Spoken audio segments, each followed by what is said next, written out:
Hors texte numéro 3, tiré du livre Fragment d'un discours amoureux de Roland Barthes. Série 3 sur 10.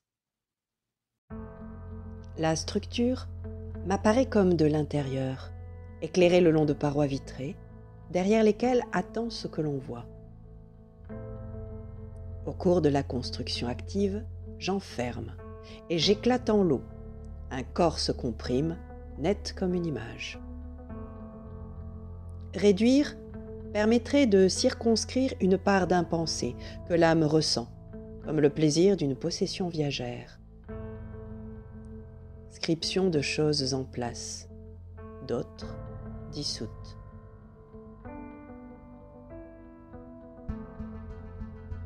Les mots se constituent en organes imaginaires, où se rassemblent les mouvements de mon esprit et ce qui peut se voir.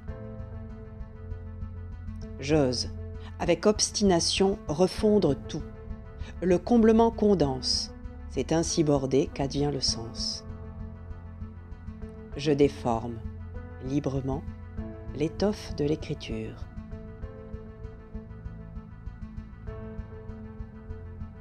J'éprouve à chaque ressenti comme des hallucinations que j'étanche en disant. Percevant comme un nœud de son lu en dedans la matière dont j'use pour langage, j'attrape des surprises dispersées dans le sombre. Je veux accéder à la vision, par la réactivation du latent et du caché, en artiste qui découvre une forme nouvelle et prophétique. Comment continuer ?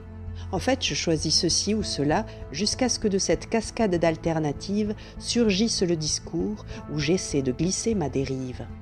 On recourt à l'impulsion de faire coïncider des séquences. On enchaîne et retire des signes. La chance me conduit, mais je décide seul de comment m'arranger. La connivence de cette image avec celui qui lit produit une jouissance d'inclusion. Discours et regards convergent, nous nous livrons à une expérience rigoureuse d'observation.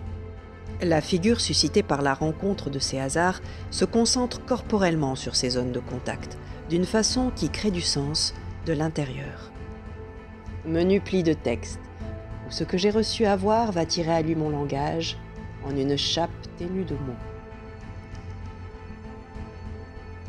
Corps à corps, suscité par les yeux et rendu sonore. Parfois, je scrute longuement avant de voir ce qu'il y a dedans.